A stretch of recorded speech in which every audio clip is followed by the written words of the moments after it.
What is going on, guys? It's Tammy here, bringing you guys episode 7 on my Middlesbrough career mode. And after such a great start to the season, it seems as though we are having a little rough patch here. And we just haven't been performing well in a lot of our games. We've been winning some and losing some. But we're just going to start the episode off with just simming our first game against Preston.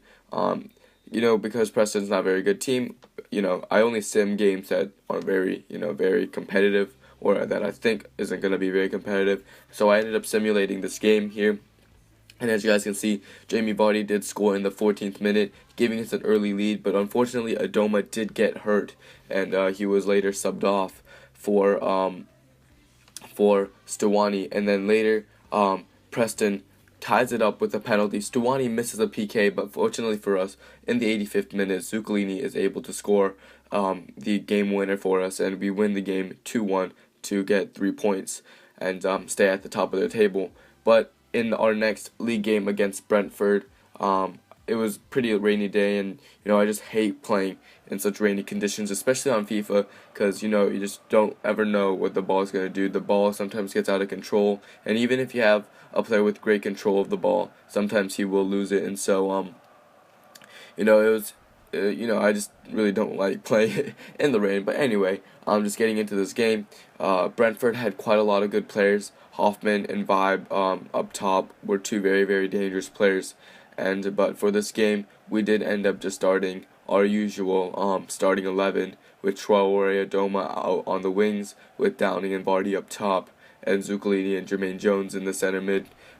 Just controlling everything. As you guys can take another look, we are the top scoring team in the league right now with 36 goals, and big part to Jamie Vardy right there. But just getting started into this game. First we get on the attack here with Traore, just beating his man with pace, and then he started cutting inside, trying to go towards goal, and then he cuts inside right here, and then tries to take a shot, but gets taken down in the box and draws a penalty. And so, Traore is really, really good with that stuff, just drawing penalties here. And as you can take a look, he just made a great cut, and right as he was about to take the shot, the guy just clipped him on the left foot, and Traore did end up going down. And so Jamie Vardy did step up to take the penalty kick to put us in the lead, but unfortunately the goalkeeper made a great save, and he kept the game at level terms. But here on the free kick, they were able to head it in, and it was just disappointing to see that they went 1-0 up after Jamie Vardy's missed attempt. And if Jamie Vardy had made it, then this might have never even happened, or it would have still been 1-1, and so we wouldn't have had much to worry about. But for the rest of the game here, we did end up, trailing. But here, you guys just take another look. Jermaine Jones just unable to get high enough to get to it, and Agazi just goes over his head as well. But here, they play really good 1-2 here. Adoma gets the ball, cuts inside, beats one man, beats another man, and just places it with his top into the top corner with his left foot, and you just can't get any more upper 90 than that. I mean, that was off the upper 90 post, and if you were there, like if you were playing the game with me, you could definitely hear the post rattle, and the controller was rattling as well. But it just can't get any more upper 90 than that right there. Just a great goal by Adoma. Just taking a look, he cuts inside here, beats one man, beats another, and is able to just place it into the top corner. It's just absolute beautiful finish. Take another look right there. It can't get any more upper 90 than that. I mean, really look at that right there. It just hits off the post and goes in, and the fans were going crazy. But here, Vibe plays a 1-2, and look at how much space they had, and Tanzo is just able to just finish it into the goal to give Brentford the 2-1 lead. And so it was just very unfortunate for us, and I was just really, really mad about our performance right there. It just wasn't the best. And just look at how much space that we gave them. It's just kind of depressing just seeing our defense like that. And we definitely know that for in the next transfer window that we're definitely going to be looking for some decent defenders, because our defense seems to be struggling quite a lot. But here, as you guys can see, the final whistle blows, and we lost 2-1. So we ended up dropping 3 points. As you guys can take another look, Brentford did control the possession as always. I'm not much of a possession guy, but I'm trying to work on it here. But otherwise, we had a lot more shots on target, but unfortunately, we just weren't able to finish those, and we did end up losing 2-1. And it was just disappointing after a decent win against Preston. But here, we did sim the game against Birmingham. And as you guys can take a look at the recent results, they've lost the past 3 games, and so we were feeling pretty confident, especially because it was a home game as well. We were feeling very confident going into this game. So Downing starts off the scoring in the 21st minute, and then Donaldson gets a red card in the 29th. So they were playing with 10 men, but Kalas gets hurt. But fortunately for us, we still did score a lot of goals. Like Zuccolini scored one, and Adoma as well. And towards the end, Downing did score the last goal to seal off the game, and it was just good to see. Even though Kalas did get hurt, we do have Baptiste to fill in for a spot, so it's not too big of a problem. But in the next game, we did also sim this game. Ipswich Town hasn't been doing good either, but this was an away game, and I knew that it was going to be quite hard to win. And so in the beginning, Jamie Vardy once again misses a penalty kick, and then and Skuse is able to put one in for Ipswich Town to put them up 1-0, and then Sears kind of sealed the game for them. And it was kind of disappointing to see once again that Jamie Vardy's missed penalty kind of cost us the game, kind of cost us at least even 1 point.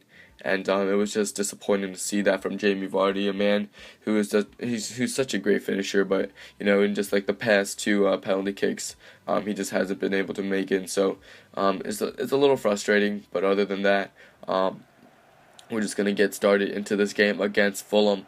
And once again, it is a rainy day here, and but fortunately we are playing at home, and so we'll have the home crowd behind us. We did start this game with Julian Green out wide, with Odegaard, right behind Jamie Vardy, and Diskerud starting. And one more thing, so the thing was, I was wondering why Zuccolini was gone, and then later on I found out that Zuccolini's loan has ended here at Middlesbrough, so we'll definitely be looking to sign Zuccolini in the winter transfer window, so don't worry about that, because Zuccolini was such a big part of our midfield. It's going to be hard to live without him for a little bit, but I think we'll survive because Mix Diskerud is such a good midfielder himself, and Clayton and Forshaw should be good as well. So here Odegaard and Adoma playing a great one too. Adoma cuts inside, gets the ball and then passes it right to Vardy, and Vardy, not the prettiest of finishes, but still able to put it into the net in the 5th minute to give us the 1-0 lead against Fulham. And I was definitely expecting a lot more of a competitive game like Brentford, but just being able to score so easily like that definitely surprised me. But definitely a good thing to see though. The goalkeeper almost saved it, but fortunately for us, Jamie Vardy put just enough power on it to make it still go into the goal, and gave us the 1-0 lead here. And Green here to Vardy. Vardy finds Jermaine Jones. Jermaine Jones cuts inside and just finesses it into the side netting to give us the 2-0 lead. And Jermaine Jones, who didn't have a very good episode who didn't have a very good couple of games last episode, did perform quite well in this game. And it was good to see that the captain was scoring some goals. And once again, I love Jermaine Jones. Very reliable, very strong, fast, great player. And even though he's old, it just makes him even more better because he is more like a veteran. And I definitely think that he deserves that captain's band. And so, as you guys can take another look, it was just a beautiful finish from Jermaine Jones, an absolutely unstoppable finish. And it was just good to see us go up 2-0. But here, they do take a corner. We try to get it out, but then fortunately for us, Agazi is able to save the ball. He puts it down on the ground, and then gives a through ball to Ensua, who sees Jamie Vardy, and he just plays Jamie Vardy up, and then Jamie Vardy just beats his man with speed, and is just able to finesse it into the goal. And so we did end up winning 3-0, and it was just good to see Jamie Vardy score. at least a decent goal. And this time, I don't know what Lonergan was doing when he came out, because he came out at such a bad angle that there was no way that he was going to save it. As you guys can take another look here at the replay, Lonergan just literally just comes out at such a, like, he doesn't even come out, he just kind of falls backwards here, and he doesn't even, he doesn't even get close to the ball. As you guys can take another look, I do not know what he was doing, but fortunately for us, Jamie Vardy was still able to put it into the goal and win us the game. As you guys can take another look, it was quite a close game. Possession stayed a bit close. Our shots on target stayed close as well. But because, because we do have Jamie Vardy, we did, we were able to finish, more efficiently, and so we were able to score the 3 goals while they weren't able to score at all. And also, Agazi did have a couple of good saves, and so it was just good to see that. Good to see our team kind of bounce back from those losses. It's been a roller coaster ride in this past couple of episodes, but hopefully we can get back to smooth sailing like we were at the beginning of the season, and hopefully we can get Zuccolini back as well in the winter transfer window. So if you guys are excited to see that, please drop a like and subscribe for more videos, and that'll be all. So I'll see you guys later. Peace.